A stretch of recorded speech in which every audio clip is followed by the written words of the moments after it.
नमस्कार दोस्तों, डेट है आज की 26 मार्च 2021 और स्वागत है आपका एडिटोरियल डिस्कशन में। 3 इश्यूज आज हम डिस्कस करेंगे। सबसे पहले आर्टिकल डिस्कस करेंगे इंडिया बांग्लादेश रिलेशंस। दूसरे नंबर पे हम आर्टिकल डिस्कस करेंगे कल का जो हमारा बाकी है वाटर कंजर्वेशन से संबंधित, और तीसरे नंबर पे इलेक्टोरल बॉन्ड्स स्कीम से संबंधित। इलेक्टोरल बॉन्ड्स से संबंधित आर्टिकल हमने पहले भी डिस्कस किया था, तो जो नए पॉइंट्स हैं वो हम इस आर्टिकल से एक्सट्रैक्ट करेंगे और डिस्कस करेंगे। डिस्कशन स्टार्ट करने से पहले इंटरव्यू का क्वेश्चन, मान लीजिए बोर्ड आपसे पूछता है कि 5 ऐसी चीज़ें बताओ जो इंडिया को महान बनाती हैं, जो इंडिया को ग्रेट बनाती हैं। उन 5 चीज़ों के आपको नाम बताने हैं। जैसे एग्जांपल के तौर पर डाइवर्सिटी, इंडिया में बहुत ज़्यादा डाइवर्सिटी है, इतनी सारी आइडेंटिटीज़ के लोग मिलजुल के रहते हैं, जैसे एक ये पॉइंट है। तो आप डाइवर्सिटी मत बताना, इसके अलावा आप 5 बताना जो इंडिया को महान बनाती हैं, जिनको लेके इंडिया की स्ट्रेंथ है। चलिए डिस्कशन स्टार्ट करते हैं। First important article India Bangladesh relations से संबंधित है। आप जीएस पेपर 2 के इस टॉपिक से आर्टिकल को कनेक्ट कर सकते हो। ये सारे एस्पेक्ट्स हम शामिल करेंगे इस आर्टिकल के डिस्कशन में। सबसे पहले बात करते हैं कंटेक्स्ट की। देखो, आज से प्रधानमंत्री मोदी बांग्लादेश की 2 दिनों की यात्रा पर जा रहे हैं। ये विजिट 3 रीजन्स की वजह से काफ़ी ज़्यादा अहम है। बांग्लादेश में अभी फ़िलहाल देखो ट्रिपल सेलिब्रेशंस चल रहे हैं। रीजन्स 3 हैं। नंबर 1 रीजन, अभी बांग्लादेश के जो प्रधानमंत्री हैं शेख हसीना, उनके फादर शेख मुजीबुर रहमान, जिन्हें बांग्लादेश का फाउंडिंग फादर के नाम से भी जाना जाता है। जैसे हमारे लिए महात्मा गांधी का स्टेटस है, उसी प्रकार से बांग्लादेश के लिए स्टेटस है शेख मुजीबुर रहमान का। शेख मुजीबुर रहमान को बंगबंधु के नाम से भी जाना जाता है, तो उनकी 100वीं बर्थ एनिवर्सरी है। इसके साथ साथ बांग्लादेश को आज़ाद हुए 50 साल पूरे हो चुके हैं। 1971 में बांग्लादेश को आज़ादी मिली थी और अब चल रहा है 2021।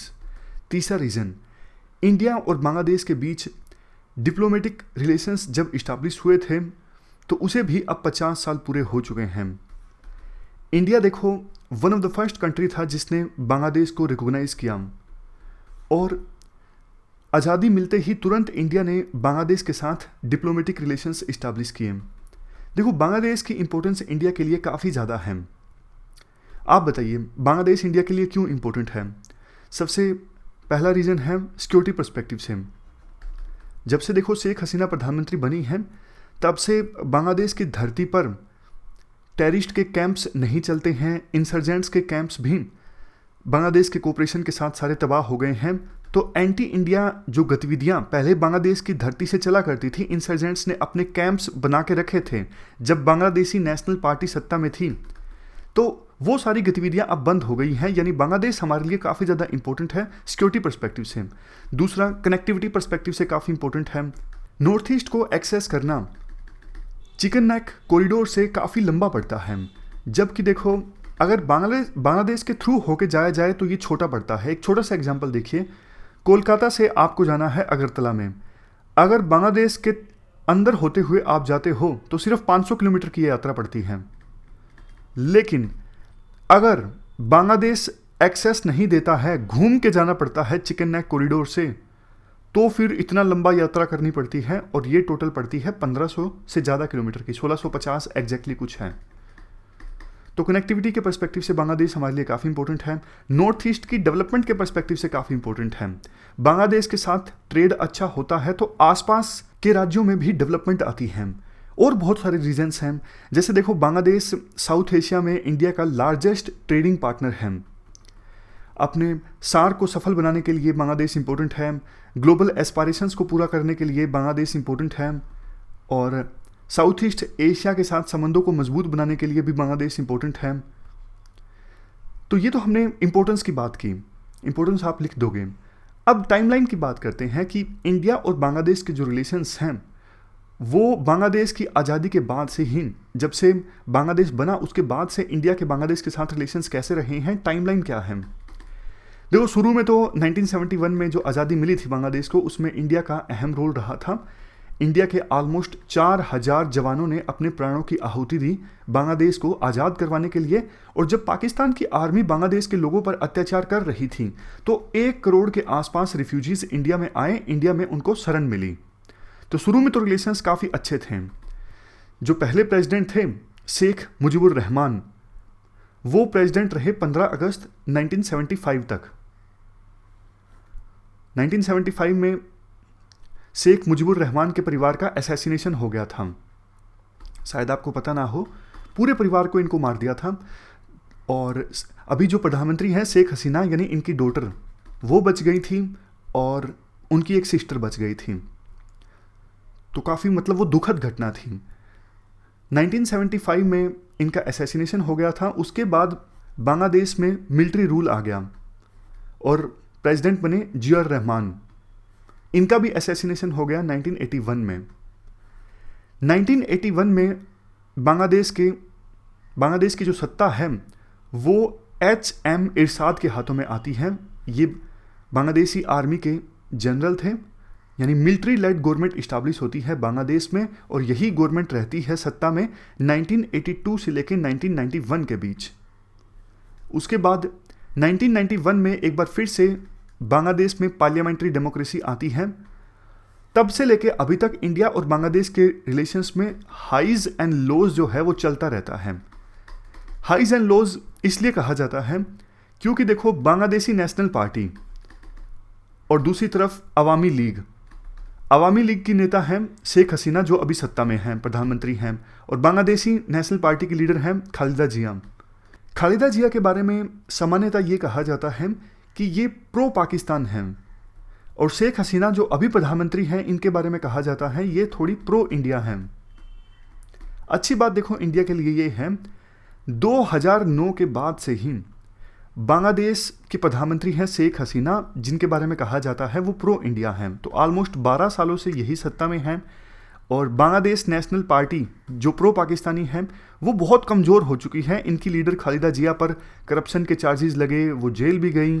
तो 1991 के बाद जब खालिदा जिया सत्ता में आई तो इंडिया के साथ रिलेशंस लो हो गए, ख़राब हो गए।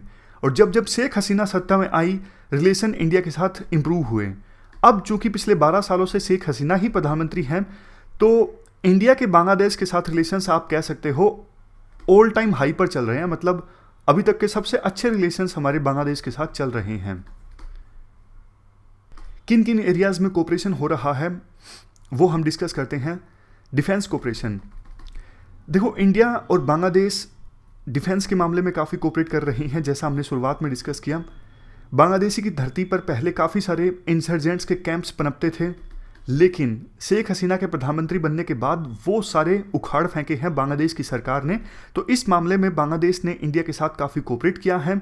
बॉर्डर पर टेंशन्स नहीं है, इंडिया बांग्लादेश बॉर्डर पर टेंशन्स नहीं है। पहले काफ़ी फोर्सेस तैनात करनी पड़ती थी बांग्लादेश बॉर्डर पे भी, लेकिन अब चूंकि शांति है तो यहाँ से फोर्सेस को इंडिया ने रीडिप्लॉय कर दिया है दूसरी जगहों पर जहाँ पर टेंशन्स हैं। For example India Pakistan border dispute भी इंडिया और बांग्लादेश के बीच अब मोरलेस सोल्व हो चुका है।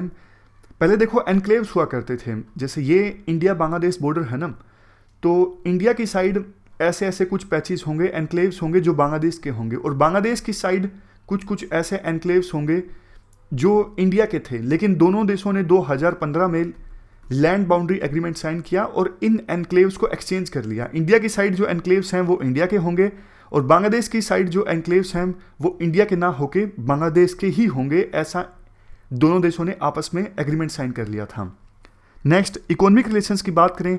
आज के समय में बांग्लादेश देखो साउथ एशिया में इंडिया का बिगेस्ट ट्रेडिंग पार्टनर है। इंडिया एक्सपोर्ट करता है बांग्लादेश को $9.21 बिलियन, 2018-19 की ये बात है। और बांग्लादेश से इंपोर्ट इंडिया ने किया $1.04 बिलियन का। इंडिया काफ़ी सारे बांग्लादेशी प्रोडक्ट्स को ड्यूटी फ्री एक्सेस प्रोवाइड करता है, और अगर काफ़ी सारे प्रोडक्ट्स पर इंडिया नॉन टैरिफ बैरियर को हटा लेता है तो बांग्लादेश का एक्सपोर्ट भी इंडिया में बढ़ जाएगा, जिसको लेकर बातचीत दोनों देशों के बीच चल भी रही है। डेवलपमेंटल फ्रंट की बात करें, इंडिया बांग्लादेश की हेल्प कर रहा है इंफ्रास्ट्रक्चर डेवलप करने में। 3 लाइन्स ऑफ क्रेडिट इंडिया ने बांग्लादेश को दी है, टोटल $8 बिलियन की, ताकि बांग्लादेश इंफ्रास्ट्रक्चर डेवलप कर सके, जैसे roads, railways, bridges, ports. Next, medical tourism. Bangladesh से बहुत ज़्यादा टूरिस्ट इंडिया में आते हैं। देखो 2017 में इतने तो वेस्टर्न यूरोप से टूरिस्ट इंडिया में नहीं आए जितने कि बांग्लादेश से इंडिया में टूरिस्ट आए। आज के समय में हर 5 में से 1 टूरिस्ट जो है जो इंडिया में आते हैं वो बांग्लादेशी है, 5 में से 1। और इंडिया के इंटरनेशनल मेडिकल जो पेशेंट्स हैं, मतलब मान लीजिए टोटल 100 लोग इंडिया में इलाज करवाने के लिए आए तो 100 में से 35 तो बांग्लादेश के होंगे। तो मेडिकल टूरिज्म से इंडिया को जितना रेवेन्यू प्राप्त होता है, बांग्लादेश उसमें 50% कंट्रीब्यूट करता है। इसके बाद कनेक्टिविटी की बात की जाती है। दोनों देशों के बीच देखो अभी डायरेक्ट बस सर्विस है कोलकाता से लेकर अगरतला के बीच में। डिस्टेंस है 500 किलोमीटर, जैसा हमने शुरुआत में भी डिस्कस किया। अगर घूम के जाना पड़े तो बहुत लंबा पड़ता है, 1650 किलोमीटर। 3 पैसेंजर और फ्रीट रेलवे ट्रेन्स चलती हैं दोनों देशों के बीच। 1.9 किलोमीटर लंबा ब्रिज है मैत्री सेतु, जिसका हाल ही में इनाग्रेशन किया गया था प्रधानमंत्री मोदी के द्वारा। ये कनेक्ट करता है इंडिया में सबरूम को किससे, बांग्लादेश में रामगढ़ को। सबरूम जो कि इंडिया में है और रामगढ़ जो कि बांग्लादेश में है, दोनों को कनेक्ट करता है ये सेतु, मैत्री सेतु। इसके अलावा देखो इंडिया में बांग्लादेश के आसपास के जो स्टेट्स हैं ना वो लैंड लॉक्ड हैं, जिसकी वजह से वहाँ से सामान अगर किसी दूसरे देश में एक्सपोर्ट करना हो या फिर इंडिया के ही किसी स्टेट में मान लीजिए ट्रांसपोर्ट करना है तमिलनाडु में, तो बहुत महंगा पड़ता है। लेकिन अगर बांग्लादेश अपने सी पोर्ट का एक्सेस दे दे इंडिया के इन लैंडलॉक्ड स्टेट्स को, जैसे असम, तो ये भी बहुत आसानी से अपना सामान जो है वो दूसरी जगहों पर भेज सकें। और बांग्लादेश ने अब ये कर भी दिया है। बांग्लादेश ने अपने 2 सी पोर्ट्स, चट्टग्राम और मोंगला, ये सी पोर्ट्स इंडिया के लिए ओपन कर दिए हैं। तो फिर असम, मेघालय, त्रिपुरा, ये लैंडलॉक्ड स्टेट्स हैं, बांग्लादेश के इन सी पोर्ट्स का फ़ायदा उठा सकते हैं और लॉजिस्टिक्स को और ज़्यादा मजबूत कर सकते हैं। नेक्स्ट है कोऑपरेशन ओवर रिवर्स। देखो इंडिया और बांग्लादेश आपस में 54 रिवर्स शेयर करते हैं। जून 1972 के बाद से ही एक बायलैटरल जॉइंट रिवर कमीशन जो है वो काम कर रहा है ताकि कॉमन रिवर सिस्टम को मैक्सिमम यूटिलाइज किया जा सके। इसके लिए दोनों देश आपस में सामंजस्य स्थापित कर सकें। इसी के लिए ये जॉइंट रिवर कमीशन काम कर रहा है 1972 के बाद से ही। पावर सेक्टर में काफ़ी कोऑपरेशन होता है। आज के समय में बांग्लादेश इंडिया से 1160 मेगावाट की पावर इंपोर्ट कर रहा है। मल्टीलेटरल फोरम्स पर दोनों देश कोऑपरेट करते हैं, जैसे यूनाइटेड नेशंस सिक्योरिटी काउंसिल में इंडिया की मेंबरशिप का समर्थन करता है बांग्लादेश। अभी जो नॉन परमानेंट मेंबर बना इंडिया सिक्योरिटी काउंसिल का, तो उसके लिए भी बांग्लादेश ने इंडिया का समर्थन किया था। यूनाइटेड नेशंस सिक्योरिटी काउंसिल में रिफॉर्म्स लाने के लिए दोनों देश आपस में काम कर रहे हैं। सस्टेनेबल डेवलपमेंट गोल्स को अचीव करने के लिए भी दोनों देश आपस में कोऑपरेट कर रहे हैं। सार्क में कोऑपरेशन चलता है दोनों देशों के बीच। कोविड-19 आने के बाद में मार्च 2020 में सार्क की कॉन्फ्रेंस ऑर्गेनाइज हुई थी और एक SAARC emergency response fund establish किया गया था। इसके लिए बांग्लादेश ने इंडिया का धन्यवाद किया और इस साल Bangladesh Indian Ocean Rim Association की चेयरमैनशिप संभालेगा। तो बांग्लादेश ने इंडिया की सपोर्ट रिक्वेस्ट की है ताकि ग्रेटर मैरीटाइम सेफ्टी और सिक्योरिटी को इंश्योर किया जा सके। इसके बाद अब हम बात करते हैं कंसर्न्स की। अभी तक तो हमने एरियाज ऑफ कोऑपरेशन की बात की, अब कुछ इश्यूज की बात करते हैं, कंसर्न्स की बात करते हैं। देखो बेशक इंडिया ने पिछले कुछ सालों में बांग्लादेश को $8 बिलियन की लाइन ऑफ क्रेडिट दी है 3 किस्तों में, लेकिन पहले फेज में जो $800 मिलियन की लाइन ऑफ क्रेडिट दी थी ना, उसका सिर्फ 51% यूटिलाइजेशन हुआ है। और दूसरे और तीसरे फेज में जो line of credit the $6.5 billion की, उसका तो ना के बराबर बांग्लादेश ने यूटिलाइजेशन किया है। रीजन इसका है red tapism from Indian side. Red tapism मतलब लाल फीताशाही, जैसे जो ब्यूरोक्रेट्स लोग होते हैं वो बहुत ज़्यादा पेपर वर्क डिमांड करते हैं कि ये प्रोजेक्ट को अप्रूवल तब मिलेगा जब आप ये सारे पेपर्स जुटाइए, इतनी कागजी कार्रवाई आप पूरी कीजिए, जिसे कहते हैं ना रूल्स। किस लिए बनाए जाते हैं?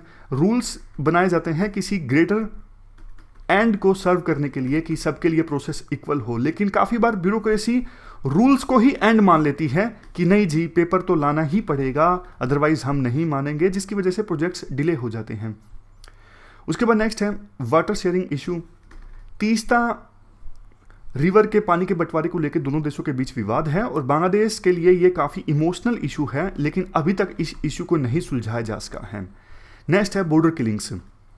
2020 में देखो इंडिया बांग्लादेश बॉर्डर पे बहुत से लोगों को गोली मारी गई बीएसएफ के द्वारा, बहुत से लोग मारे भी गए। बांग्लादेश से बहुत से कैटल ट्रेडर से इलीगली इंडिया में आने की कोशिश करते हैं, तो बीएसएफ के जो पर्सनल हैं वो गोली चला देते हैं। फिर ये इसकी वजह से काफ़ी गुस्सा पनप जाता है बांग्लादेश में। काफ़ी प्रयासों के बावजूद इंडिया बॉर्डर पर होने वाली किलिंग्स को नहीं रोक पाया है। हमारे एक्सटर्नल अफेयर मिनिस्टर वो हाल ही में बांग्लादेश की यात्रा पर गए थे। उन्होंने बोला कि हमारा शेयर्ड ऑब्जेक्टिव होना चाहिए no crime no death border, लेकिन फिर भी बॉर्डर पर किलिंग्स होती हैं और बांग्लादेश इस पे क्वेश्चंस रेज करता है, तो ये चिंता का विषय है, इसे जल्द से जल्द सुलझाना होगा। नेक्स्ट है एनआरसी इशू।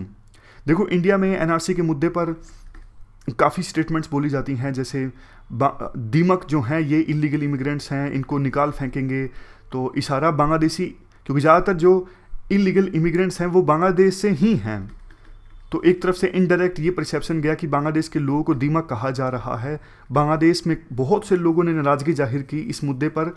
आपने एक चीज़ नोटिस की होगी कि अभी पश्चिम बंगाल में इलेक्शंस चल रहे हैं और बीजेपी अब पहले की तरह ज़्यादा एनआरसी पे फोकस कर नहीं रही है। मतलब पहले काफ़ी ज़्यादा उनका फोकस था, लेकिन अब वो इतना ज़्यादा एनआरसी पे फोकस नहीं कर रही है। उसका रीज़न है बांग्लादेश के साथ रिलेशंस ख़राब हो रहे थे और सरकार को लगा कि एक लेवल के बाद अब और ज़्यादा एनआरसी पर बोलेंगे तो बांग्लादेश के साथ रिलेशंस ख़राब हो जाएंगे, इसलिए बीजेपी ने एनआरसी पर बोलना रिलेटिवली अब कम कर दिया है। नेक्स्ट इशू है चाइना का बढ़ता इन्फ्लुएंस। श्रीलंका हो, नेपाल हो, मालदीव हो, ये देखो ट्रेडिशनली तो इंडिया के एलाइज रही हैं, लेकिन पिछले कुछ सालों में चाइना की तरफ टिल्ट हो रही हैं, क्योंकि चाइना की चेकबुक जो डिप्लोमेसी है वो इन देशों को रिझा रही है। चेकबुक डिप्लोमेसी मतलब चाइना की जो जेबें हैं वो भरी हुई है, चाइना चेक काट के देता है, ये देश खुश हो जाते हैं। चाइना इन देशों में इंफ्रास्ट्रक्चर डेवलप करता है, तो इन देशों को लगता है कि चाइना तो काम का देश है, इसलिए चाइना का जो इन्फ्लुएंस है वो इन देशों में बढ़ता जा रहा है। एक तरफ इंडिया की नेबरहुड फर्स्ट पॉलिसी है, ये पॉलिसी भी चाइना के बढ़ते इन्फ्लुएंस को रोक नहीं पा रही है। तो ये कुछ चैलेंजेस हैं जिनके बारे में हमने डिस्कस किया। कंक्लूजन में देखो ये कहा जाता है कि पिछले कुछ सालों में इंडिया और बांग्लादेश के रिलेशंस काफ़ी इम्प्रूव हुए हैं और अब एक अच्छा मौका है। प्रधानमंत्री मोदी गए हैं बांग्लादेश की यात्रा पर, जो भी इश्यूज़ हैं दोनों देशों के बीच उन्हें एड्रेस करने का और रिश्तों को और ज़्यादा मजबूत बनाने का। दोनों देशों को 3 C's में काम करते रहना होगा, कोऑपरेशन, कोलैबोरेशन, कंसोलिडेशन। चलते हैं आगे। नेक्स्ट आर्टिकल वाटर कंजर्वेशन से संबंधित है। आप जीएस पेपर 3 के इस टॉपिक से आर्टिकल को रिलेट कर सकते हो। ये सारे एस्पेक्ट्स हम कवर करेंगे इस आर्टिकल के डिस्कशन में। हाल ही में देखो नीति आयोग और वाटर एड ऑर्गेनाइजेशन ने कहा इंडिया का 70% जो सरफेस और ग्राउंड वाटर है वो कंटामिनेटेड है। किससे? ह्यूमन या फिर दूसरे तरह के वेस्ट से। आपको पता है हमारे देश में जो नदियां हैं उनमें बहुत सारे नाले मिलते हैं और उन नालों में पानी आता है सीवरेज से, जिसमें ह्यूमन वेस्ट होता है। तो इसीलिए देश का 70% सरफेस और ग्राउंड वाटर कंटामिनेटेड है ह्यूमन या फिर किसी दूसरी तरह के वेस्ट से। और ये जो कंटामिनेटेड वाटर है ना, इसमें देखो काफ़ी प्रकार के पैथोजेंस आपको मिलेंगे, यानी वायरस या फिर बैक्टीरिया मिलेंगे, जिससे काफ़ी तरह के डिजीज़ हो सकते हैं। जो अंधाधुंध ह्यूमन एक्टिविटी हो रही है ना, इससे पूरे वर्ल्ड में इन्वायरमेंट का डिग्रेडेशन हो रहा है और वर्ल्ड को महामारी का सामना करना पड़ रहा है। फॉर एग्जांपल कोविड-19। आज के समय में देखो बहुत सारी जगह आपको ऐसी मिलेगी जहाँ पे लाखों एनिमल्स को एक जगह पे रखा जाता है बड़ी मात्रा में मीट प्रोड्यूस करने के लिए। लेकिन देखो इस वजह से एक ऐसा इन्वायरमेंट बनता है कि पहले कुछ वायरस जो इनएक्टिव हैं ऐसे इन्वायरमेंट में कि जहाँ लाखों एनिमल्स एक साथ हैं, वहाँ पे इनएक्टिव वायरस म्यूटेशन कर सकते हैं और फिर वो एनिमल्स के थ्रू ह्यूमन बींग्स में एंटर कर सकते हैं। और देखो जो हार्मफुल वायरस एक बार ह्यूमन बींग में एंटर कर गया तो फिर वो नदियों में, लेक्स में तो आएगा ही आएगा। कैसे? वही बात जो हमने देखा कि नदियों में, लेक्स में ह्यूमन वेस्ट आता है नालों के थ्रू। तो ह्यूमन पॉपुलेशन में एक बार हार्मफुल वायरस आ गया तो वो तो नालों के थ्रू नदियों में पहुंच ही जाएगा। जैसे देखो कुछ एग्जाम्पल दिए जाते हैं, इंग्लैंड में, वेल्स में और स्कॉटलैंड में काफ़ी सारे वेस्ट वाटर सैंपल्स लिए गए और वहाँ पे उस वेस्ट वाटर के सैंपल्स में SARS-CoV-2 के ट्रेसेस मिले हैं। और देखो ये ट्रेसेस कुछ दूसरे देशों में जब वेस्ट वाटर में सैंपल्स लिए गए तो उनमें भी मिले हैं। इंडिया के लिए कंसर्निंग चीज़ क्यों है? इंडिया के लिए कंसर्निंग चीज़ देखो इसलिए है, सीधी सीधी बात है, हमारे देश में बहुत से लोग ऐसे हैं जो अभी भी डायरेक्टली नदियों का पानी पी लेते हैं। बहुत से मतलब रीजन्स में ऐसा होता है कि नदी से पानी ले लिया, लेक से पानी ले लिया पीने के लिए। और आपको पता है नदियों में, लेक्स में नालों का पानी भी आ जाता है, जैसे यमुना नदी में, गंगा नदी में बहुत सारे ड्रेन्स का पानी आ जाता है और उन ड्रेन्स में होता है ह्यूमन वेस्ट, सीवरेज का वाटर। और अगर उस वेस्ट वाटर में ऐसे पैथोजेंस होते हैं जिससे गंभीर तरह की बीमारियां हो जाती हैं और उसी पानी को बाद में लोग पीते हैं तो कितने गंभीर तरह की बीमारियां उनको हो सकती हैं। कुछ वाटर ट्रांसमिटेड वायरल पैथोजेंस की बात करें तो जैसे astro virus, hepatitis A, noro virus. देखो डेवलप्ड वर्ल्ड में डायरेक्टली लोग, इतने ज़्यादा लोग रिवर्स, लेक्स और ग्राउंड वाटर का इस्तेमाल नहीं करते पीने के लिए। इंडिया में ज़्यादा करते हैं, तो इसलिए इंडिया के लिए ज़्यादा कंसर्निंग चीज़ है। जर्मनी का एग्जांपल दिया जाता है, जर्मनी में राइन रिवर है, 50 साल हो गए राइन रिवर को साफ किए, अभी भी देखो राइन रिवर का जो पानी है वो पीने योग्य नहीं है, जबकि इंडिया में तो रिवर साफ भी नहीं है। सोच के देखिए कितनी ज़्यादा कंसर्निंग इशू है। 50 साल हो गए राइन रिवर को साफ किए, अभी भी उस रिवर का पानी पीने योग्य नहीं है, जबकि हमारे देश के तो रिवर्स अभी भी पोल्यूटेड हैं, साफ होना तो दूर की बात है। बट देखो इसके बाद राइटर ये कहते हैं अभी भी हमारे देश में 2 अनपोल्यूटेड फ्रेश वाटर सोर्सेज हैं। बताइए कौन कौन से? एक तो फॉरेस्ट के नीचे का जो पानी है, ये फॉरेस्ट एरिया है, मान लीजिए फॉरेस्ट के नीचे का जो पानी है वो रिलेटिवली अनपोल्यूटेड है। दूसरा, रिवर्स के फ्लड प्लेन्स के नीचे जो एक्वीफायर्स हैं वहाँ का जो पानी है वो भी रिलेटिवली अनपोल्यूटेड है। और देखो हर साल जब बारिश आती है तो ये जो पानी है वो रिचार्ज हो जाता है। तो ये पानी इंडिया में इस्तेमाल हो सकता है पीने के लिए क्योंकि ये अनपोल्यूटेड है रिलेटिवली, लेकिन हम उतना ही लें कि एनुअली रिचार्ज हो सके, मतलब एनुअली जितना रिचार्ज होता है उसका सिर्फ फ्रैक्शन ऑफ वाटर हम इस्तेमाल करें पीने के लिए, ऐसा नहीं कि एक्सप्लोटेशन स्टार्ट कर दें। वैसे देखो सरफेस वाटर हमारे देश में कंटामिनेटेड है, फिर भी सरकार बड़ी बड़ी स्कीम्स चला रही हैं, जैसे नल से जल स्कीम। इसमें 2024 तक हर एक रूरल हाउस होल्ड में पानी का कनेक्शन प्रोवाइड किया जाएगा। पानी का कनेक्शन तो आप प्रोवाइड कर दोगे, लेकिन वो पानी पीने योग्य नहीं होगा तो आप क्या करोगे? देखो 2 मेथड्स हैं जिनकी सहायता से पानी को साफ किया जा सकता है। एक है reverse osmosis. Reverse osmosis process जो है वो कंटामिनेंट्स को तो रिमूव कर देती है, पोल्यूटेंट्स को तो रिमूव कर देगी, लेकिन रिवर्स ऑस्मोसिस प्रोसेस से जब पानी को प्योर किया जाता है तो मिनरल्स और न्यूट्रिएंट्स जो ह्यूमन बॉडी को जिनकी आवश्यकता होती है वो भी रिमूव हो जाते हैं।